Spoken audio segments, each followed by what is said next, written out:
What is up, everybody? Welcome back to the Revival Motoring YouTube channel. I am Josh Garcia, and today I'm going to shoot some photographs. One of my favorite things to do is light painting. So tonight in particular, I've been chasing a car for a little while. Just hasn't lined up between my schedule, his car being all sorted. But I got a very cool car to light paint tonight. I think I have a few locations to pick from, so I'm going to kind of do that. But I am going to record a walk around video of his vehicle as well. That way you guys can see it, learn some more about it. It's super cool. He's a great dude. He comes to all of our meets. Just a real genuine dude with a hell of a car. So he's probably going to be arriving soon. With that said, also wanted to include a quick little, if anybody cares, what I'm using, what I'm doing. I'm going to shoot the car and this vlog entirely on my R5. It's good, just the video might go up top, so keeping that nice and simple. I'm going to use this little guy. I forgot who it's made by. I think it's Aperture. But this little lighter-rooney right here can provide some additional extra light, and it does this cool little thing. Oh, let me remember how to use it. I can change the actual temperature of the light, and I think somewhere, somehow, which I can't figure out right now. There we go. You can do this. Got different effects, and it's full RGB. So, as you can see,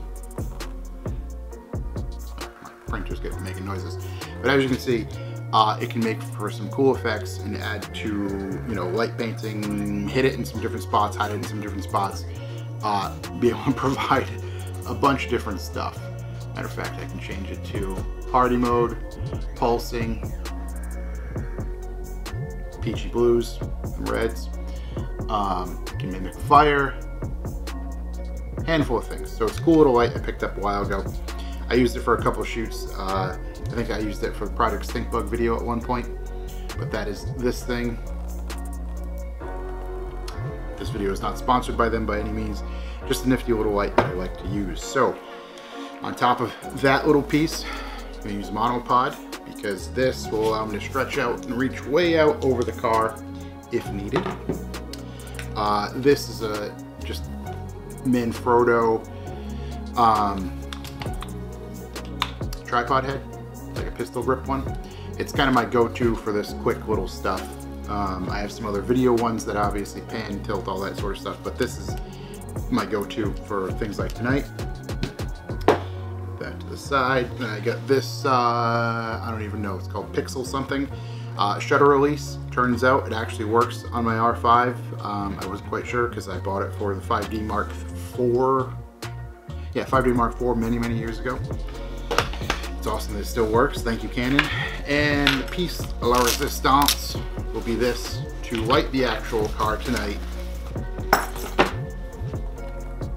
No, that is not a lightsaber, but it's close. Ice Light 2. I've had this thing for quite some time.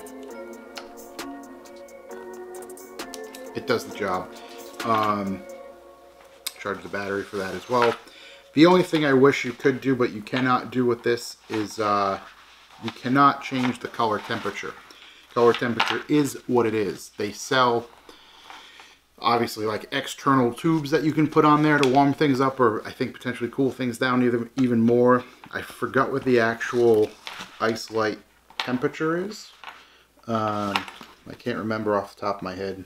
It's been so long since I purchased it, but you can obviously adjust the power, so I certainly will be adjusting the power as things begin to unfold. So that is the equipment I'm using for tonight. Oh, I'm going to shoot with a 24-70 f2.8 as well. I don't think I'm going to swap lenses or be doing any of that crazy stuff. Generally for this, 24-70 works. I'm not going to go any lower to shoot wide things of the car other than 35, because things begin to warp and whatnot. So I'm going to try to stick to 35. Potentially sometimes for interior things or whatever, go a little bit beyond that, but 35 and up should be where this lens lives for tonight. So with that said, my guest of honor will be here shortly, so I'm going to get ready, and we'll see you in a bit. I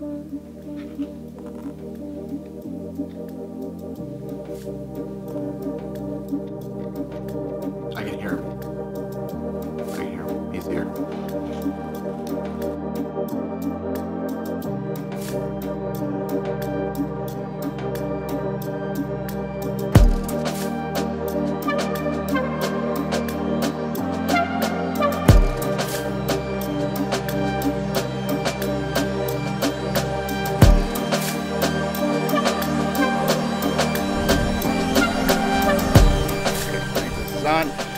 What is up, everybody? Josh Garcia, Revival Motoring, and today I'm at our facility and I'm going to shoot and talk to Derek Correa and his RX-7. Derek, thanks for joining us. Thank you for having me. So this is it. This car in particular, I have been eyeing for quite some time to photograph and learn more about. So if you can, tell us your story with the car. I know we briefly talked off camera a few minutes ago, and your, safe to say, obsession with FDs, or is it FDs or all things rotary? I mean, it started with the FD, but I'll be honest, I love FCs just as much. Okay, okay. Crazy for that, but it started, I mean, I've had this car for 10 years now, so 10 years ago I bought it off of a friend, actually. So a buddy of mine, Taylor Burke, he bought the car. It was my dream car. I couldn't afford it at the time, and it was an R1, the exact trim package I wanted. And when he bought the car, I pretty much told him, like, when you blow it up, I want it. And he blew it up. He never told me. He blew a coolant seal on it. And through mutual friends, people were hitting me up saying, hey, there's an RX-7 in Seekonk under a tree. Parked under a tree. I heard it a couple times. I went to go look for it, and sure enough, it was my buddy Taylor. So I called him. We made a deal. Yeah, like 7 months later, it was in my driveway. So it still ran, drove it to the shop to get rebuilt, and yeah, so immediately it was a stock twin turbo when I got it. Immediately went with a mild street port, precision single turbo, and all the supporting mods. It made like 403 the first time on like 14 pounds, and then it made 429 at 16 pounds on 93. Is that its current number? Yeah, it's got to get retuned. I just changed the fuel setup again on it. It is a 10-year-old build, so everything I was running was really outdated. Okay. So I just upgraded everything to some ID 1050s and 1700s. So we'll see what it does for numbers. Hopefully the same. It shouldn't be too much more, but just hopefully it should run more efficiently. I changed the intercooler setup over the last year too. I went with a V-mount over the front mount with Ready V-mount kit, which is a great kit. Yep. But that's been the main focus now. The exterior is kind of where I want it. Interior is pretty much where I want it. So focusing under the hood now. So this was your first FD. But your obsession with rotary started well beyond ownership, right? Yeah, people may not believe it, but I have friends to back it up. Probably Gran Turismo 1, PlayStation 1. I've been rocking FDs since I was a little kid. I have die casts that my nephews play with to this day that are all smashed up now. Who knows what they're worth? But I have FD die casts that go as far as way before I could drive. I have an RX-7 parking only sign. I got hot import nights when my brother drove me there to Boston. And I bought that sign. I said one day I'm gonna hang this up, and it's in my garage. Hung it up like a couple weeks ago. So it was kind of rewarding to finally put that up in my own garage. But yeah, the obsession started there, and it grew. I wasn't a Fast and Furious, kid. That's not where I got it from. I hate when people call me Vin Diesel. It doesn't help me. They scream Toretto to me, and it doesn't right. It's I can't escape. Unfortunately, so I will feed back, and I'll yell, "I'm not running" once in a while or something. But, the general public, if they see a red FD, yeah, they just automatically assume. Yeah. So, yeah, that's one thing I wasn't used to was the attention you get in one of these. It's awesome to get that love. I was that guy. Every car show I ever went to before I had this car, I'd go searching for an FD. So I was gonna say, because we were talking about it on the show the other day. Still one of the most iconic looking cars, and a car that looks well beyond the time it was manufactured. I agree. I mean, I think they're timeless. The body lines are just absolutely insane. I love the roof line, how it that's another reason why I wanted a hardtop. The sunroof models don't really show that off as much, is the middle of the roof dips in. I love the no door handles on the door, just how sleek it makes the car. Right, how slick it makes it across the whole thing. They are timeless. Like you said on the podcast, you could re-release this car tomorrow, and it would sell out. Yeah. I mean, and just to put in perspective how bad I wanted one of these, 10 years ago I chose this over saving up for a house, and I think it was the smartest move I ever did because I wouldn't be able to afford one of these today. Right. So right. It's very true. Everybody thought I was crazy. Yeah. I dunked I told everybody for the last 10 years I drive my savings account. Yep. And everybody thought I was crazy, but it's finally paying off a little bit. Not that I want to sell it. But right. At least it validates your, kind of, at least, to me. Again, to your point, like getting one, I mean, we started looking the other day and there's some that are somewhat attainable. Yeah. But it's not like you can buy one for 12 grand and, and have a good car to start. Yeah, I don't even want to tell you what I paid for this 10 years ago. It was less than that. Oh, that's wild. That's wild. Yeah, but I mean, granted, it needed a rebuild and all that. It needed a paint job. It was clean, but it was all scratched up. It wasn't the best paint job. Yeah. So those are all things I had taken care of right away. Can you walk us through some of the stuff under the hood? Sure. So yeah, like I said, we got a Precision 6266 over to 1AR. Ready V-mount kit. Running full function engineering fuel rails with ID 1700X secondaries and 1050 primaries with a Rye-wire harness. High average alternator. We got a Series 8 water pump. I did get rid of power steering. Cruise control and AC. I have the smart coils mounted where the power steering was. And then I did everything AN, so I did all myself. So I did all the coolant lines, oil feed for the turbo, all the fuel lines, they're all AN lines. I did a brake line tuck with a JDM booster. It's a little bit slimmer. The USDM boosters come out a little bit further. I did a 929 master cylinder, which gives it a little bit bigger of a bore. Little things like that. It's got a mild street port. I was going to ask, as far as, porting or anything like that. Yeah, I didn't go too aggressive or anything. A mild street port gives you that street ability. Yeah. I would love something more aggressive like a Bridgeport. You get that beautiful idle. But it just, I know Bridgeport's you can street, but as soon as you go like per field port, it gets kind of not as streetable. It just, does it raise the level or the potential level of catastrophe? Or is that really all just a combination of everything? Tuning? I feel like, that's all in, in your tuning and how much you're really pushing it. I'm at a pretty safe power level. I feel like as soon as you start pushing over 550, 600 in these cars is when you start like asking for trouble. Yeah. The transmissions alone don't really like much more than what I'm pushing. 500 seems to you'll blow up fifth gear. Yeah. It seems like anyway. I've gone through a couple transmissions, but that was me being young and dumb. How much do these things? Have you weighed this particular car? I've never weighed it, but it's supposed to weigh 2770, I believe. Okay. The R1 model. Yeah. So I would like to actually get the car weighed. So yeah, it doesn't make a ton of power, but it's pretty light, so it's a fun street car. That's what I was going to say. 450-ish, whatever. It's the best part is it puts with these tires, the Toyos in the rear, the 275s, it puts it all down to the ground. On a hot summer day, it can barely trip second. Right. So it's just squats and goes. It's just pushing it. Yeah. But again, I have a lot of rotary friends that have blown up their cars trying to make a lot of power. I'm on 10 years, the same build, and it's treated me very well. I'm sure. I'm lucky for that too, but it's all in maintenance. A lot of people are afraid of these engines, and really, I've never had a rotary failure. It's always been fuel problems. Yeah. Like, I've had fuel pumps fail. I've had fuel lines burst. I've avoided a couple fires, but this rotary's never really failed me. OEM fuel tank?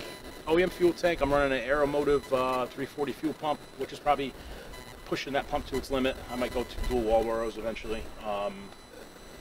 I probably should put some like a surge tank in there eventually, but I haven't really tracked the car much. Yeah. But yeah, those are the only things that really failed me. I've had some scares, but nothing rotary-wise. Everybody kind of is afraid of them for some reason or another, but really, I mean, don't get me wrong, I say a little prayer every time I start it. But I mean, they just unfortunately have that reputation. The stigma, right? Yeah. The stigma to it. And it's the wrong owners. So, I mean, to be honest, I got rid of the oil injection. I pre-mix, so I do 2 ounces per gallon. Okay. Right into the gas, which makes for some good smelling gas. Yeah. And good smelling exhaust anyway. And then I change the oil, the crankcase oil, and plugs every 1,500 miles. Okay. I don't run crazy expensive plugs. I run NGK Platinums, but I change them every oil change. Yeah. So, yeah. Those are the things that just help this thing run better, and a red line a day. Is Really helps them. As for you said, Rye-wire harness, what are you doing for actual ECU management, that sort of stuff? So that's next up on the list to get upgraded. I am on an ancient Apexi Power FC that I've had since I built this car. I built this car on a budget at first. Yeah. I was young and I was not making that much. I spent every paycheck on this thing building it the first year. It was at the shop, SMG Racing in Warwick. But yeah, I'm going to be upgrading to a Haltech Elite 1500. So that's next. That'll happen over the winter. Yeah. I'm going to run a jumper harness for now into the rye wire because I can't really swing doing all the sensors in a custom harness yet, but that will be in the next year or two. But that's when I'll pull the motor, paint the bay, maybe do a wire tuck custom harness. Yeah. That's the next stage. What are you running for suspension?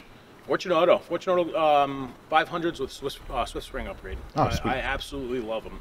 I had Coney Yellows and TNS Techs in it before, and I switched to the Fortunatos and I also did Super Pro bushings all around. Mm-hmm. And my God, the car drives amazing now. It's incredible.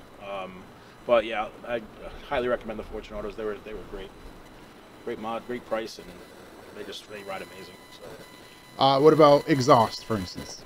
Exhaust. So I have a SMG Racing turbo manifold, SMG Racing downpipe. There's all local made. And then it goes to actually a MagnaFlow mid-muffler, because this thing is loud as can be. And I'm pretty sure I blew that out because it's loud again. And then after the MagnaFlow mid-muffler is actually a MagnaFlow catback, but it's made by JIC in Japan. So it's like full titanium from the catback, from that mid-muffler back. So yeah, it's weird to see the MagnaFlow written on the tip, but it is made by JIC. It's a very rare exhaust that I'm very fortunate to have. That's a cool little tidbit about it. Yeah, you'd never guess. Yeah, but like so. You tell someone you have a MagnaFlow exhaust in the RX-7, they look at you funny. Yeah, like, what would you get it at AutoZone? Yeah, so, but yeah, it's made by JIC. I almost ended up with a truss exhaust, which I wanted, but I'm so happy I scored that. Yeah, no, it's a cool one. It's just different. Yeah, and it's as light as can be. It's awesome. I've taken it off a few times, and that's pretty much cool. Exhaust 3.5 inch the whole way back, I believe, and yeah, that's it. Can you? I know we were before we get into the interior. You were kind of pointing out some tidbits inside that were JDM specific, things like that. Yeah. Are there any exterior bits that are JDM specific, things that you kind of fell in love with? I mean, when I bought the car, it was stock, but it did have the 99 spec front end, which is Japan only. Well, not Japan, but didn't come in America. So that was a huge score. I just got the RX-7 plate to kind of complete it. I did the Affinity emblems to set it off and complement it anyway. As far as that's pretty much it for Japan items besides the feed hood. Yeah. But nothing as far as OEM Japanese items on the exterior. The hood is super cool. I'm a big fan of, like, again, minimal stuff. Same here. In that hood in particular, you can tell it's not the OEM one, but it's just subtle enough to where, like, all right, it adds a really cool piece. My whole goal with this car was OEM plus, so I didn't want to take away too much from the overall look of it. And I feel like the feed hood, when it's down, you can see especially it flows right into the Ganador mirrors too. Yep. Like that. So I don't know, something about it with going wingless, especially, it kind of just gives it a sleek look. I don't get me wrong, sometimes I wish I had like an REM M89 vented hood, and probably be better for the V mount, but I do love how sleek this hood is. Yeah, no, it looks great. It doesn't go too far from OEM. Can you walk us through some of the interior parts? Sure. One thing in particular that you were pointing out were the floor mats. Yes. Which I instantly fell in love with because they're super cool. One of my favorite parts of the interior for sure. So those are 1993 option, only in Japan. And it was like a special edition. They call it like a cherry blossom mat. They are getting very tough to find, but I hoarded them for a little bit. So I got fortunate enough to get a few clean sets. Yeah. And yeah, so I've held them close, and I yell at anybody that steps on the colorful part, pretty much. I try to keep the feet off of that. But everybody knows to clap their feet before they go in and all that. I don't have to say. Anybody that knows me knows my OC. You don't touch the paint, and you clean your feet before you What go I was going to say is just one thing that stands out to me with this car in particular is just how the cleanliness and everything, and even the interior is unbelievably clean. It's a blessing and a curse. Right, it's work to keep it like that, for sure. Yeah, it's this car is probably, you can't tell, but this car is the reason why I have gray hairs. I keep my hair short for a reason, but yeah, the interior's been a work in progress. It's getting tougher and tougher to find interior for these cars. So thankfully, the guy that built this engine, Steve Gomes out of SMG Racing, I've become really good friends with him. So he flips FDs as well. So I've kind of got some sweet deals with him where I'll peek at the car, like, oh, that's right. See, yeah, but yeah, it won't affect his sale, so I'll be like, swap it out. First look. So like I get to, there's been a couple cracked panels that I've been able, door cards, for example. These were my door cards had some marks on them, and he let me just swap them out for free. The guys helped me out. I try to represent him as much as I can to send customers his way, and he's obviously built me a good engine. So yeah. But as far as JDM items in the interior, there's the the armrest, which I know it's not much, but it's a must-have. Believe it or not, that little pad there. And then the rear seats. The rear seats are pretty cool. Not something you see often, not very practical, nor can you really fit anybody back there. I'm sure in Japan you could, but us Americans, not so much. Yeah. But it's just more there for decoration at this point, but it's something you don't see often. Usually they have the 2 storage bins back there, which are plastic. I just something to point out to people that they don't see often. But you've also gone through a handful of sets of wheels and finally settled on these, or I know you were waiting for these to be, you know. Yeah, so the way wheels went, it was on a terrible set of HP designs when I bought it, some Town Fair tire special. I don't know if I can say that. But anyway. Oh, hold on.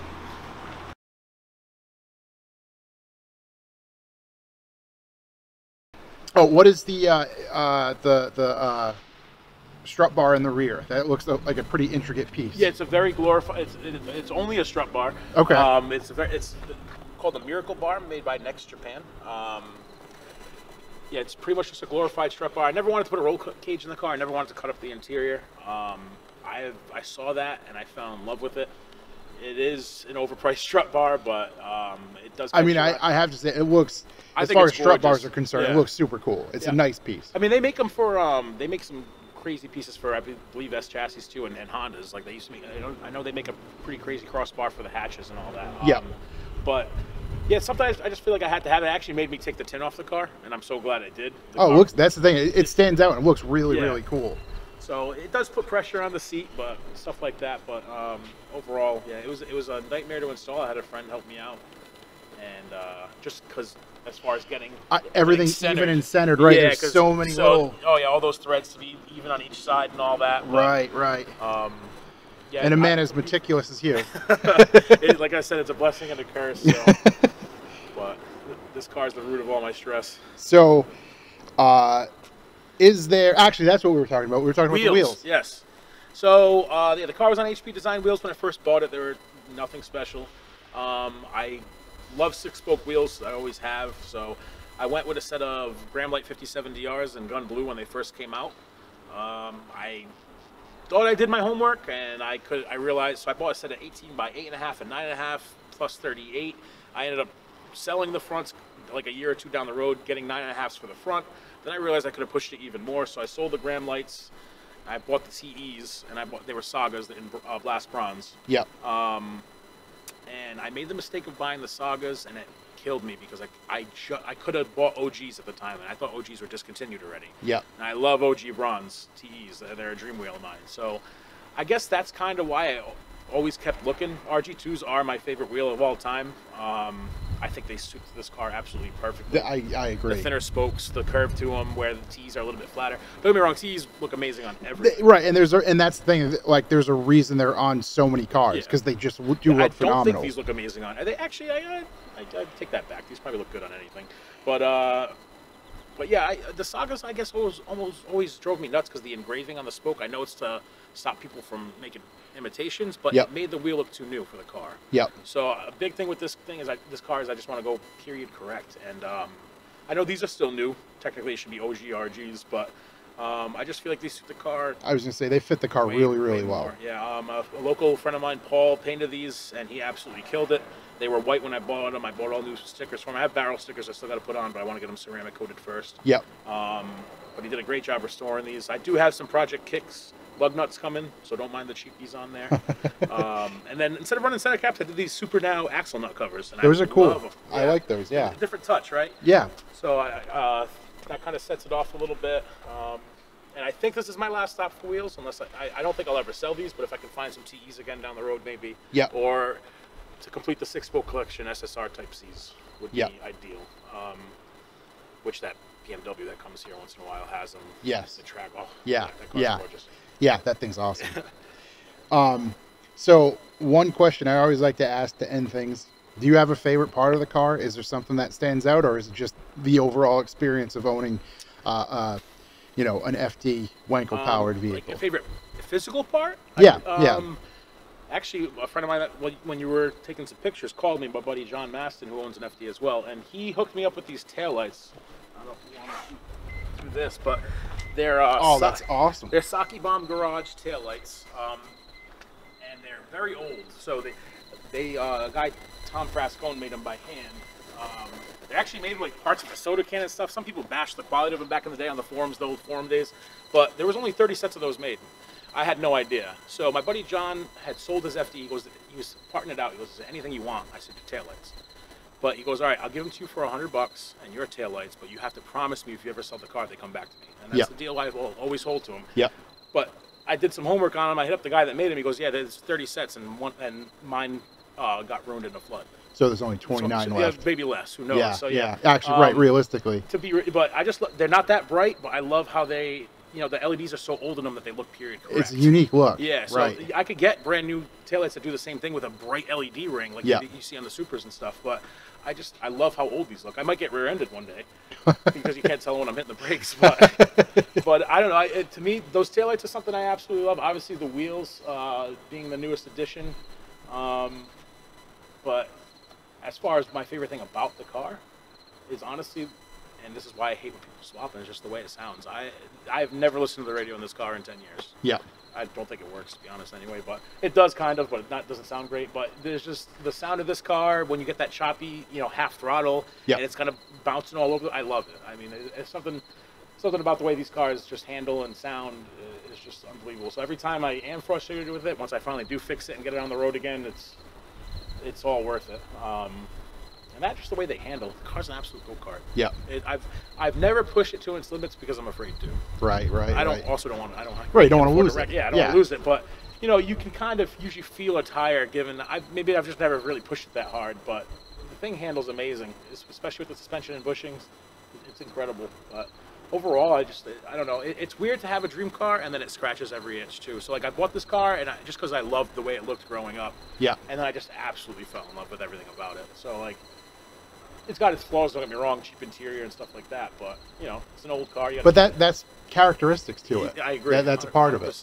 Just like you said, the same thing with sure, you could get a brand new set of taillights, but these are, part of it. Yeah.